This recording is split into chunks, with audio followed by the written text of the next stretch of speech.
Warning: this video showcases stunts performed by professionals or under professional supervision. Therefore, Patrick CC and the YouTube community guidelines firmly advise that no one should attempt to recreate or imitate any stunt or activity seen here.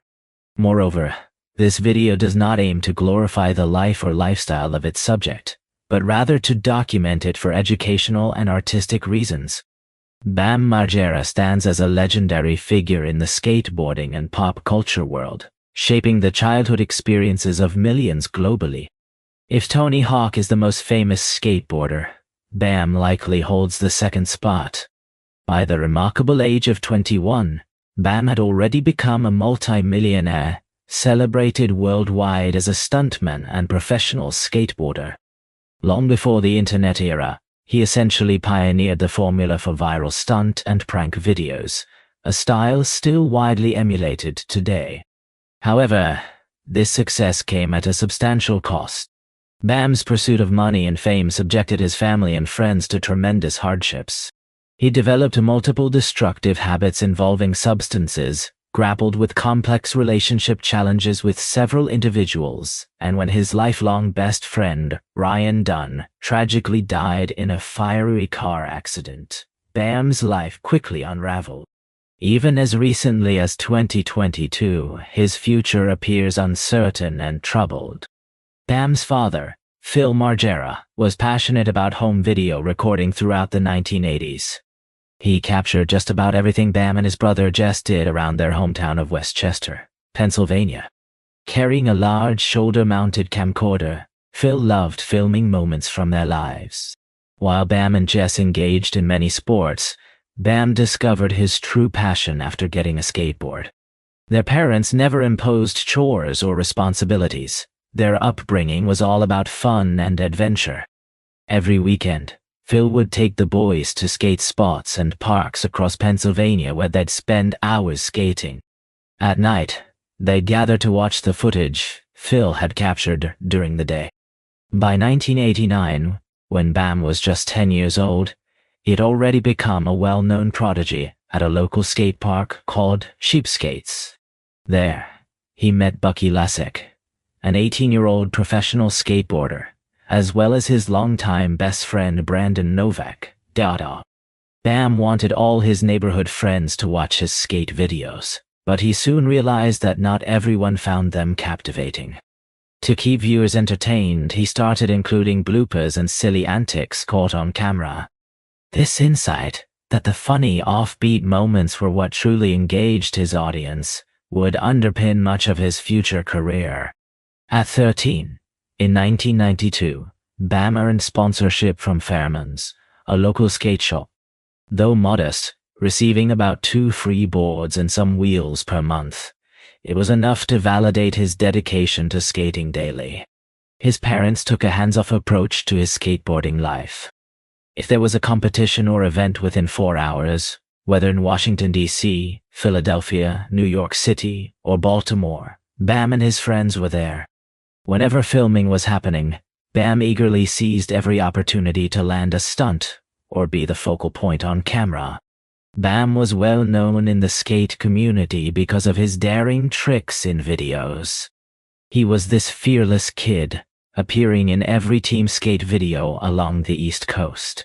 In school, he often daydreamed and was eventually diagnosed with AD due to his lack of focus.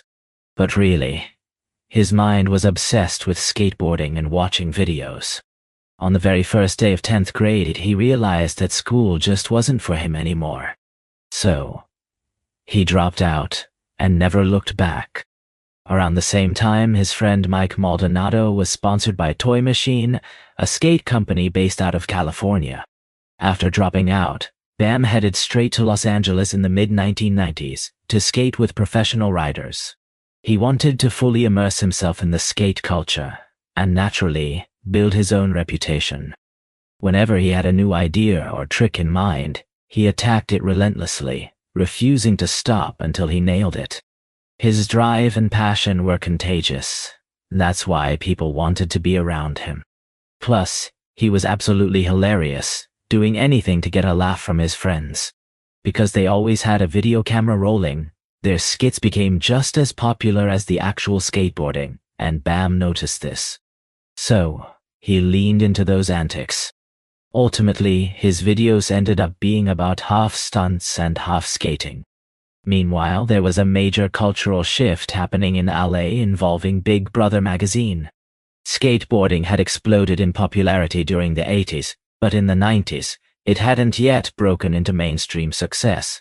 People weren't sure where the culture was headed. Tony Hawk was basically the only skater making real money through contests and merchandise. But being a pro skateboarder wasn't a lucrative career at the time. It was more about lifestyle. Steve Rocco, who founded several skate brands, saw that this rebellious culture needed its own voice.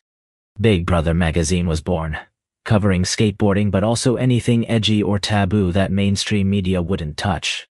Nothing was off limits, and it quickly gained a loyal cult following as kids embraced this wild, rebellious attitude that their parents hated. It was raunchy, crude, and unapologetically bold. Leading the charge as editor was Jeff Tremaine. His job was to find compelling stories and capture them. Traveling around California, he followed skateboarders and documented their wild lifestyles. Back then, before the internet, these crazy stories weren't about chasing views or making money. They were just authentic snapshots of people living rebellious lives, because that was who they were. In 1996, Tremaine helped produce a Big Brother branded video called Shit. It followed the typical skate video format but included much more mayhem, partying, antics, naked people, and all kinds of reckless living. The standout skit featured wee men painted entirely blue, playing pranks on unsuspecting people around LA. This video was a huge hit at local skate shops, prompting the crew to immediately create a sequel called Number 2. This follow-up was more polished with better skating and still plenty of wild lifestyle footage, cementing the mix of skateboarding and outrageous antics as a winning formula. Johnny Knoxville made a memorable debut in this video, performing a series of wild and outrageous stunts. Both the magazine coverage and the video sparked a fire in Bam Margera. He was already engaged in similar antics, but now he recognized there was a whole market hungry for this kind of content. Bam realized he had what it took to compete and create something equally impactful and captivating. This realization led to the birth of Key. Having made videos since childhood, Bam had a clear vision of what he wanted to create. The missing piece was simply gathering more participants. Neighborhood kids wanted to be involved in his projects, even though many couldn't skate. They became his stuntmen, constantly challenging each other to perform crazier, more dangerous feats, pushing the boundaries of what their imaginations could conceive and their bodies could endure.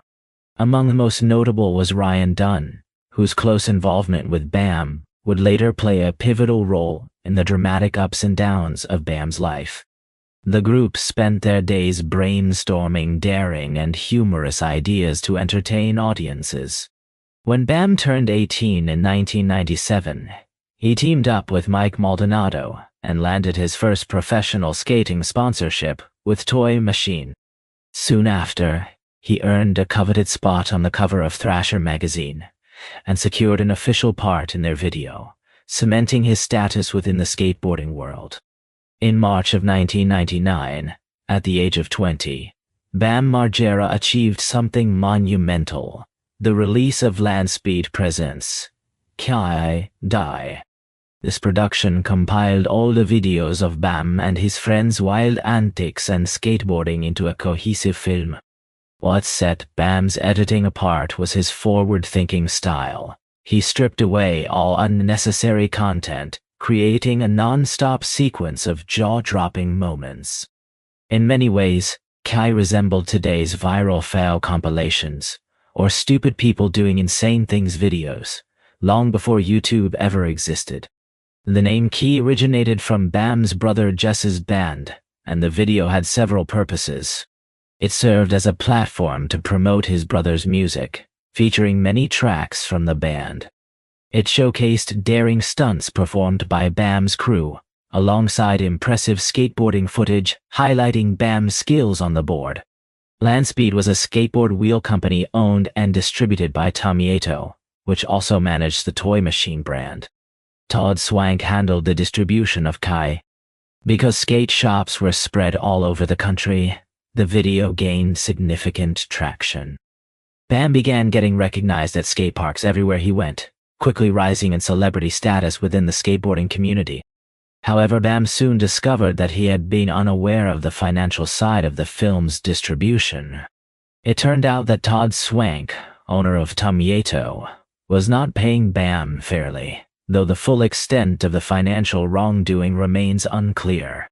This conflict led Bam to leave Toy Machine and seek a new distributor for the film. The new company, Visual TV, re-released Kai without the Landspeed presence, branding, and even edited out clips referencing Tommy. When Visual TV redistributed Kai, Bam finally received a check for $1 million. The film had sold approximately 400,000 copies, but it became evident that Tommy had not been sharing its earnings with Bam. This revelation marked a turning point, allowing Bam to finally profit from the project that had launched his career and made his name known nationwide. The Kai series, consisting of Kyonin and Kai 2, was released in 2000 quickly, became cult classics across high schools in America. There was simply nothing like it anywhere else at the time. While the Big Brother movies had their cool moments, the Kai videos packed in far more chaos, entertaining pranks, and genuine excitement. I believe their popularity soared because they captured that raw feeling of me and my friends just messing around town doing outrageous stuff. A vibe that resonated deeply with many kids growing up in the 90s. In contrast, the Big Brother films exuded an aura of a wild lifestyle that felt distant and unattainable to most viewers. Following the monumental success of the Kai series, Jeff Tremaine, the writer and producer behind the Big Brother movies, reached out to Bam Margera. Jeff had been filming Johnny Knoxville, Chris Pontius, Wee Man, and Steve-O for some time and recognized these guys would mesh perfectly with the Kai crew. He invited Bam to Los Angeles and introduced him to Knoxville. Together, they brainstormed the early concept that would evolve into the legendary show Jackass. Jeff planned to pitch the idea to his childhood friend Spike Jonze, a renowned Hollywood director who had roots in the skateboarding world. Over the course of a few weeks, they assembled a pilot episode intended for network pitching, though this initial footage never got released to the public. While the exact stunts remain unknown, it's easy to imagine they were truly next level. Ultimately, MTV decided to pick up the show. That summer, the team sifted through existing Kai footage to select clips for the series. Then, on October 1st, 2000, the very first episode aired on MTV, and it was an instant sensation. Nothing like this had ever been broadcast on television before. Bam, Johnny Knoxville, Ryan Dunn, Wee Man, and Chris Pontius embarked on wild stunts of all kinds, embracing any challenge even if it meant serious pain. They left no boundaries untouched. Within just 2 weeks, the show's ratings soared higher than any other TV program in history. The same exhilarating feelings that had thrilled fans of the Kai videos were now amplified for millions of viewers worldwide. Bam's life transformed overnight. Suddenly crowned the king of Westchester, everyone wanted to befriend him once he was on TV. Steve-O later revealed that in those early Jackass days, stuntmen were paid as little as $200 to $500 per stunt, while MTV was earning millions. However, Bam was an exception. He continued to earn considerable income from the Kai videos. By 2002, they had released 4 Kai movies along with various box sets, collectively selling over 1 million copies. Assuming DVDs sold for around $10, a reasonable price at the time, that amounts to roughly $10 in sales. Bam was cruising around in brand new cars, capitalizing on his success, while Steve-O was risking his body for just a few $100 per stunt. Also in 2000, Bam met skateboarding legend Tony Hawk at the Tampa Pro Skate competition. Tony invited him to join his national skate tour and appear in the popular video game Tony Hawk's Pro Skater 3. So, at a time when Bam was starring in the hottest MTV show ever created, and the Kai videos were becoming a wildly successful indie phenomenon selling out everywhere, kids were embracing his presence both on TV and in skate culture. At just 22 years old, Bam Margera was truly on top of the world. He had just starred in one of the most successful video game franchises of 2001, and his rise was meteoric. Around this time, his father, Phil Margera, made a major life change. He left his job as a baker at Acme grocery store to become Bam's full-time accountant. Managing Bam's rising fortune became his new role, one he continues to fulfill to this day. Riding the wave of their television success, Paramount Pictures took notice and decided to invest in a Jackass feature film. In October 2002, Jackass. The movie premiered in theaters. Despite stirring controversy, the movie operated on a modest budget of about $5 million, but stunned everyone by grossing $79 worldwide during its opening week. It was undeniably a massive hit. While exact details of the financial arrangements remain unclear, it's believed that Johnny Knoxville earned the most due to his role as a producer. Nonetheless, it's safe to say the money was certainly flowing in for Bam. With Jackass's TV run wrapping up, MTV was eager to create spin-offs to capitalize on the show's popularity. 2 new series emerged. Bam was offered Viva La Bam, and Steve-O, along with Chris Pontius, stars in Wild Boys. Viva La Bam centered around Bam and his friends engaging in stunts, skateboarding, and worldwide travels. A recurring theme throughout the show was Bam's relentless tormenting of his parents, coupled with the destruction of their home. Thankfully, in the second season, Bam purchased Castle Bam, a sprawling 14-acre property in Westchester, Pennsylvania, which he turned into an extravagant adult playground. The show enjoyed a substantial budget, $300,000 per episode, with Bam personally receiving approximately $40,000 from that sum. Over the course of its roughly 60 episodes, Bam amassed millions of dollars. He constructed an indoor skate park, built a fully functioning casino suspended high in the trees, and traveled extensively, frequently buying cars solely to crash and blow them up. One memorable episode featured a full Civil War reenactment. Whatever idea Bam cooked up, MTV was more than willing to fund it. Often, they even felt his concepts weren't wild enough. However, MTV quickly learned that dedicating hours to watching skaters attempt tricks, only to see 5 seconds of success, wasn't efficient. This led to Bam being encouraged to stop focusing on skating. Gradually, he stepped away from his sponsored skating career.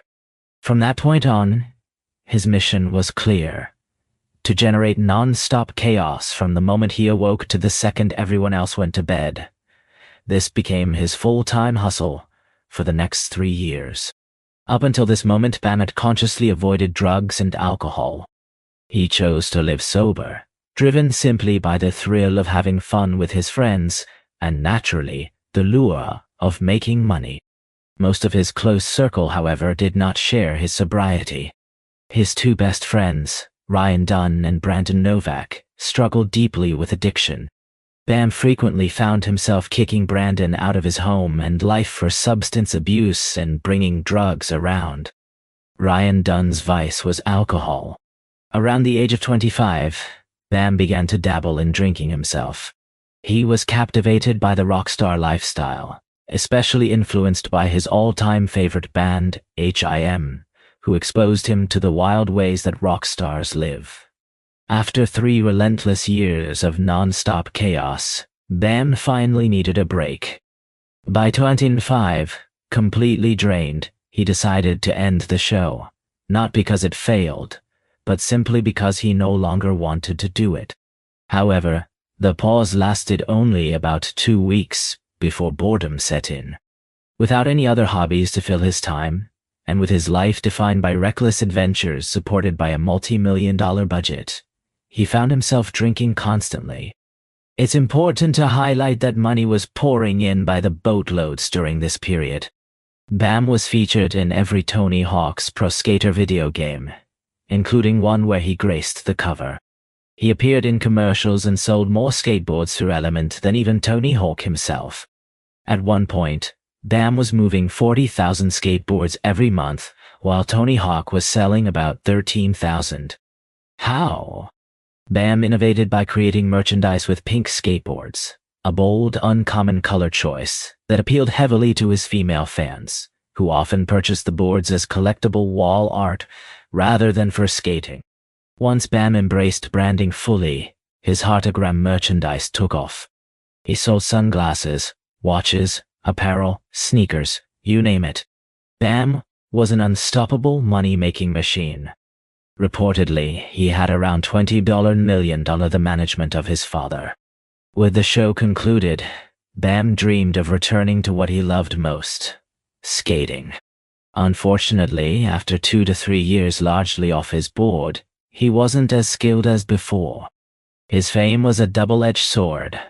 Whenever he went to a skate park, he was swamped by kids requesting photos and autographs. This constant attention meant he had little time to skate. Bam was concerned about maintaining his tough skateboarder persona. Showing up rusty and struggling would tarnish his image, so he let that insecurity take hold and eventually abandoned skating altogether. Fortune shifted when Jackass was renewed for another movie. Filming began, and Jackass #2 hit theaters in 2006, smashing expectations with $86 at the worldwide box office during its opening week. Eager to inject more excitement back into his life, Bam pitched another show, Bam's Unholy Union. This series chronicled the planning of his wedding to then-fiancée Missy Rothstein, and was essentially a mix of Viva la Bam-style pranks and skits interspersed with heartfelt moments featuring his wife and his mother, April, collaborating on wedding arrangements. However, Bam's working relationship with MTV ended during the first season when they pressured him to get Missy pregnant, just to create plot lines for a potential second season. An idea that horrified Bam, who refused to generate a human life simply for financial motives. By mid-2007, Bam was 28 years old and suddenly lacked the daily chaos he'd grown used to. Technically, though, he still lived the Viva la Bam lifestyle. It just wasn't paid work anymore. His home, nicknamed Castle Bam, became a hub for random guests who would drop by to party and drink. When Bam traveled for business or skating, friends would throw wild parties at his house in his absence. He was generous with the gate code, allowing easy access, and the county, town officials, and even local police in Westchester were well aware of the ongoing festivities and the permissive atmosphere around Castle Bam. After filming their show for 5 or 6 years, Bam was no stranger to wild scenes. Having 100 people partying at his place felt totally normal. Around that time, he shot an indie film called Where the $% is Santa. Essentially, it was an extended version of Bam's Unholy Union episode, packed with the same outrageous pranks and non-stop chaos that had defined his life for over a decade.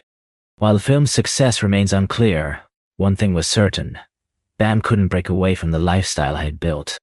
He was determined to keep rolling out movie after movie, show after show, all bursting with the same rebellious spirit and madness that had been his trademark since he was 20. Then, in 2009, came another Kai indie flick named Minghags. It was another attempt by Bam to capture a moment that simply wasn't there anymore. Sure, his hardcore fans loved it, but most people hadn't even heard of it. Around that time, Bam also landed a new show on Spike TV called Bam's World Domination, featuring him and Ryan Dunn. Oddly, the show aired just once, an episode at 11:30 p.m. on a Wednesday. only 2 days before the Jackass film release. It was hilarious and brimming with potential, yet no one really knows why it wasn't picked up for more episodes. Fortunately for Bam, Jackass was gearing up for another round with Jackass 3D. He spent all of 2009 filming this blockbuster, which hit theaters in October 2010. It was a massive hit, pulling in $171 million worldwide in its first week, double the earnings of the previous films. Riding high on Jackass's success once more, Bam continued living the rock star lifestyle, partying, touring with Kai, and embracing the chaos. But everything changed in the summer of 2011. Bam's world was shattered when Ryan Dunn died in a tragic car crash. Dunn's Porsche was reportedly racing at speeds up to 130 mph when it crashed into a guardrail, bursting into flames. Bam was in Arizona when he got the devastating news. Calling Ryan his brother, not just a friend, he described the moment as life-altering. Dunn had been by his side since they were 10 years old, his creative partner through thick and thin. Every idea Bam had was shared with Ryan first. Whenever there was a stunt to pull off, Ryan was the guy ready to jump in. For 15 years, they were inseparable. Now, Bam had lost the one true friend who had stood firm through all the highs and lows. This tragic loss marked the start of Bam's long, painful downward spiral, a battle he's still fighting today. Right after Ryan's passing, Bam did plenty of press. It seemed he needed to speak out, perhaps to process the grief. He participated in radio interviews and made some public appearances in 2011 where he appeared to be coping. But beneath the surface, he was struggling deeply. Dark days followed.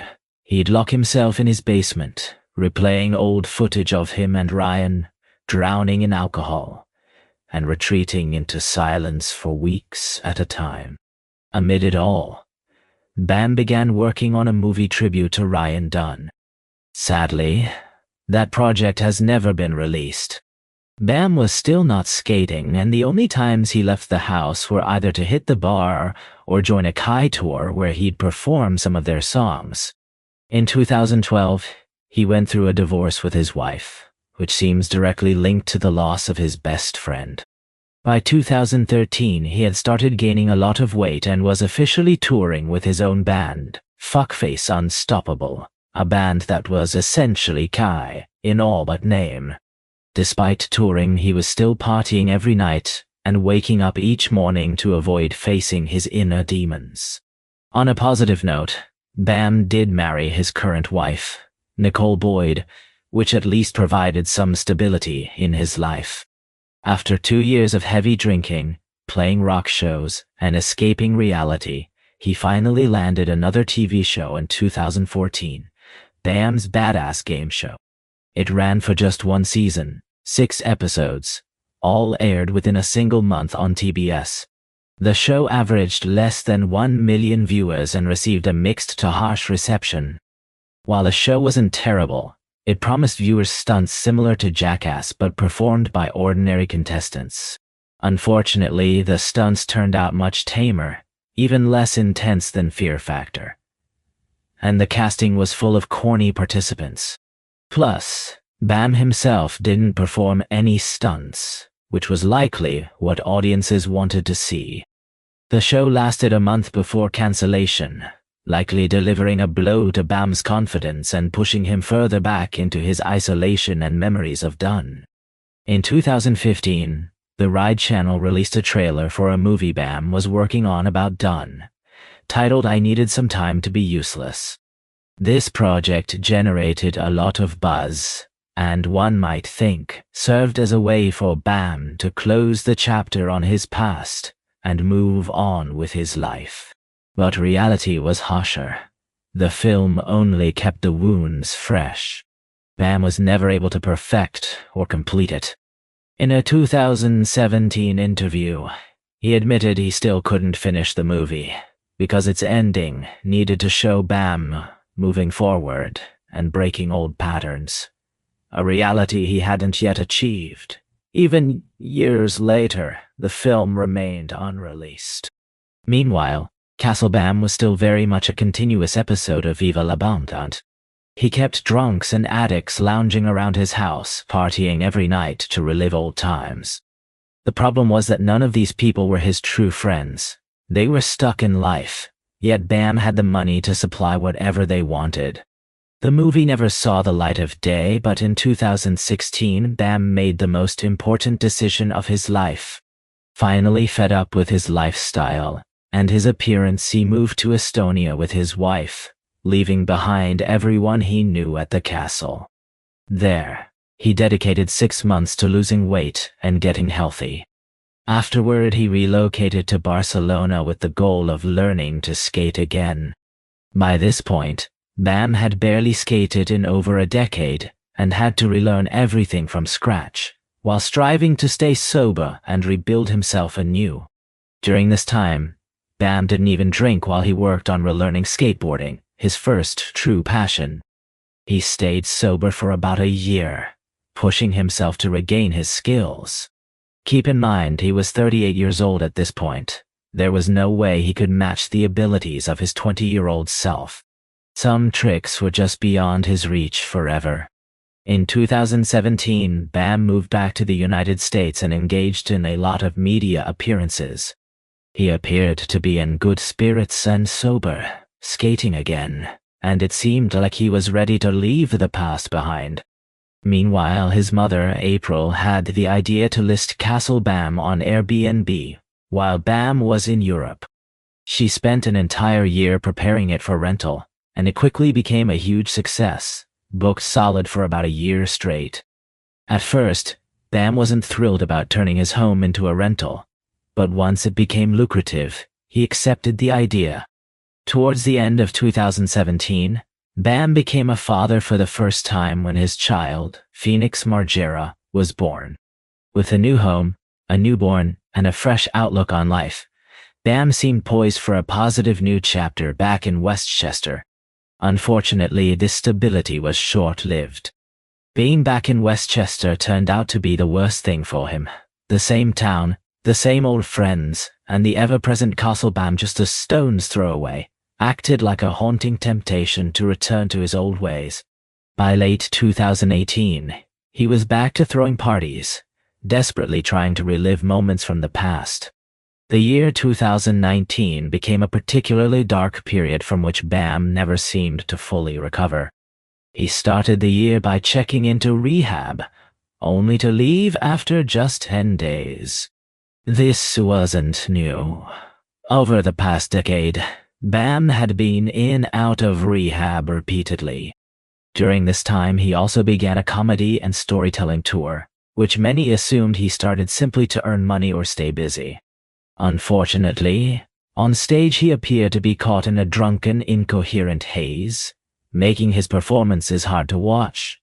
On this tour, he famously lost his temper at his manager and wife because they showed up 2 hours early to a show when nobody was present yet. This breakdown was clearly unwarranted, most certainly fueled by drugs and alcohol. His longtime friend Brandon Novak, who struggled with heroin addiction, shared how Bam had once cared for him, helped him get sober, and tried to keep him on track. Now the situation had reversed. Brandon had become sober and was rebuilding his life, while Bam struggled to free himself from addiction. A significant part of Bam's struggle was his unhealthy relationship with Instagram. Since 2012, he had used the platform to post every aspect of his life. Followers could tell when Bam was struggling just by the nature of his posts. His comment sections were always flooded with fans begging him to seek help or stay sober. There's enough material in his Instagram history alone to create a 3-hour documentary.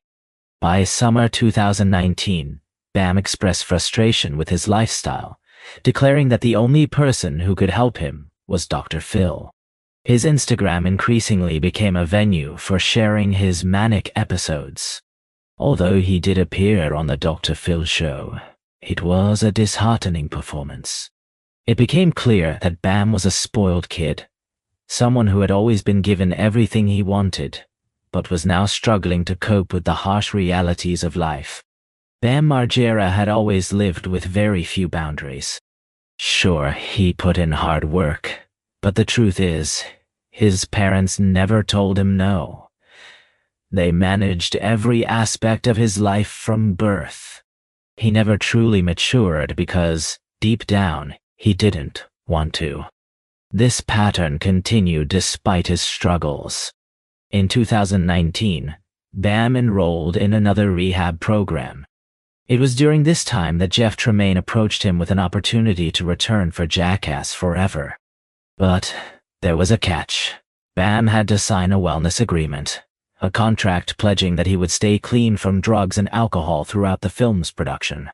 Bam signed the papers, motivated both by the chance to get sober and by the hefty $5 million paycheck on the line. Though Bam wasn't magically cured after rehab and his stint on Dr. Phil's show, the Jackass crew committed to supporting his sobriety. He had to submit to breathalyzer tests 3 times a day and undergo random drug screenings multiple times a week throughout 2020. For a while, it seemed he was holding it together, helped by these strict rules and external oversight. However, as 2021 began, things took a turn. Bam was fired from the movie. Reportedly, while on a road trip, he took Adderall, a drug he was prescribed but had struggled with addiction to for years. When it came time for him to take a mandatory drug test at urgent care, he knew he would fail. Instead of submitting, he skipped the test and checked himself into a rehab facility in Florida. But the damage was done. Breaking the wellness agreement meant he was terminated from the project. In response, Bam launched a furious, now deleted Instagram rant. His main argument was that Jackass was always filmed with everyone drinking and using drugs, so why was it different now? What Bam seemed to miss is that the cast members, now in their 40s, are expected to behave differently. The new Jackass isn't about crazy stunts performed by reckless 20-year-olds. It's about older men revisiting stunts for nostalgia and financial reasons, not to destroy their health and lives again. Meanwhile, Bam's parents still manage his money and responsibilities, and he continues to live as if he's still a kid, avoiding accountability. Breaking the wellness agreement was his choice, and he had to face the consequences. The rest of Bam's year remains murky. When things get tough, he tends to delete comments from his Instagram and post throwback photos, a common sign that his phone privileges might have been revoked. Meanwhile, he filed a lawsuit against Paramount, Jeff Tremaine, Johnny Knoxville and others tied to Jackass. Bam's claim was that the wellness agreement amounted to psychological torture, and that firing him was a ploy to steal his creative contributions and cut production costs. Originally, the Jackass crew was an even split of Kai and Big Brother La members, but now few from Kai remain involved. After the lawsuit and drama in early 2021, Bam dabbled in skating again with Thrasher magazine and collaborated with YouTuber Danny Duncan. But over the past several months, his Instagram activity has declined sharply, leaving many questions about where he stands today. Lately, there's been a stream of throwback photos posted with the comments turned off, reflecting a silence that speaks volumes. Recently, Bam's wife filed for full custody of their child, but notably, not for divorce. This leaves many of us wondering what that means for their relationship, as it remains unclear. Addiction is a relentless and cruel cycle. While I may have sounded tough on Bam, my heart truly goes out to anyone battling addiction. It's a battle I've witnessed impact many lives deeply, including those close to me. Right now, where Bam stands is uncertain. Maybe he's in rehab, hopefully coming to terms with how drastically his life has shifted. One of the biggest blows to Bam was quitting skateboarding, driven by the frustration of not being the best anymore. That decision weighed heavily on him, because age and time have made it harder for him to perform at the level he once did. Without the physical outlet he thrived on, staying focused became a challenge. Fortunately, Bam isn't alone.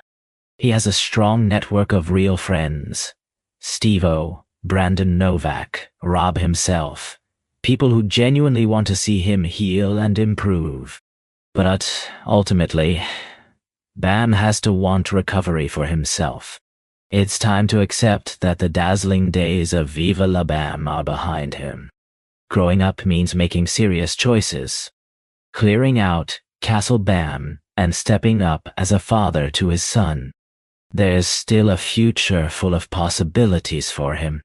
Bam could dive into producing films or directing, channel his energy into mentoring aspiring skaters or stunt performers, healthy pursuits that don't involve drugs or alcohol. Financially, Bam is stable. His father wisely managed his money, but one day Bam will face the responsibility of managing and budgeting independently. I sincerely hope Bam finds his way to sobriety. He shaped many of our childhoods and revolutionized skateboarding.